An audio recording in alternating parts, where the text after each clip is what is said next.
యాక్చువల్గా యాక్చువల్గా బేసిక్గా రేవంత్ రెడ్డి గారిని టచ్ చేయాలంటే కనుక మోస్ట్లీ వీళ్ళు ఎవరితోనూ కాదని చెప్పి నేను అనుకుంటున్నా.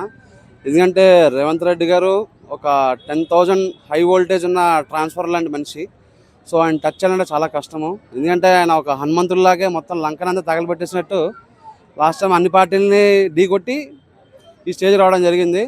సో మళ్ళీ ఆయన టచ్ చేయాలంటే కనుక చంద్రబాబు నాయుడు దిగొస్తేనే ఆయన టచ్ చేసే అవకాశాలు ఉంటాయేమో అని చెప్పి నేను అనుకుంటున్నాను.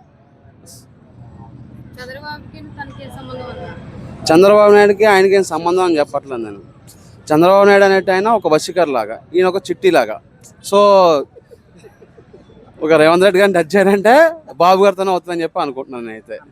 సో ఎందుకంటే వీళ్ళందరూ టీడీపీ నుంచి వచ్చిన వాళ్ళు కదా. సో మోస్ట్లీ అయితే లాస్ట్ టైం మనం ప్రూవ్ అయిపోయింది కదా మరి వాళ్ళ వల్ల కాదని చెప్పి. సో జగన్మోహన్ రెడ్డి లాగా ఈయనకి ఒక అవకాశం ఇవ్వలేదు.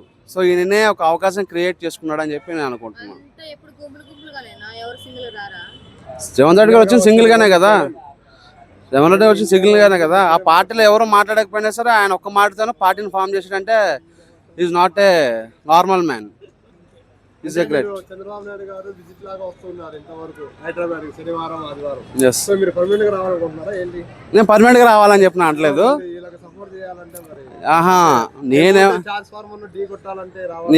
ఆయన ఢీ కొట్టాలంటే కనుక చంద్రబాబు నాయుడు గారిని సపోర్ట్ తీసుకుంటేనే పని అవుతుంది. ఎందుకంటే ఆయన ఒక మాస్టర్ బ్రెయిన్. చంద్రబాబు నాయుడు అంటే నేషనల్ కాదు, ఇంటర్నేషనల్. ఆయన పుష్పలాగా. నేను వంగమని చెప్పట్లేదు. ఎందుకంటే మీరు మన చెప్పండి, కేటీఆర్ ఏమని చెప్పన్నారు, ఈరోజు ఢిల్లీయే చంద్రబాబు నాయుడు సలాం అని చెప్పి అనలేదా, గులాం అని చెప్పలేదా? సో ఆయన నోటి నుంచి మనం విన్నాం కదా. ఈరోజు చంద్రబాబు నాయుడు ఢిల్లీ గులాము, ఢిల్లీ చంద్రబాబు గులాం అని చెప్పి అన్నాడు కదా. సో దాన్ని బట్టి మనం అర్థం చేసుకోవాలి. ఎస్.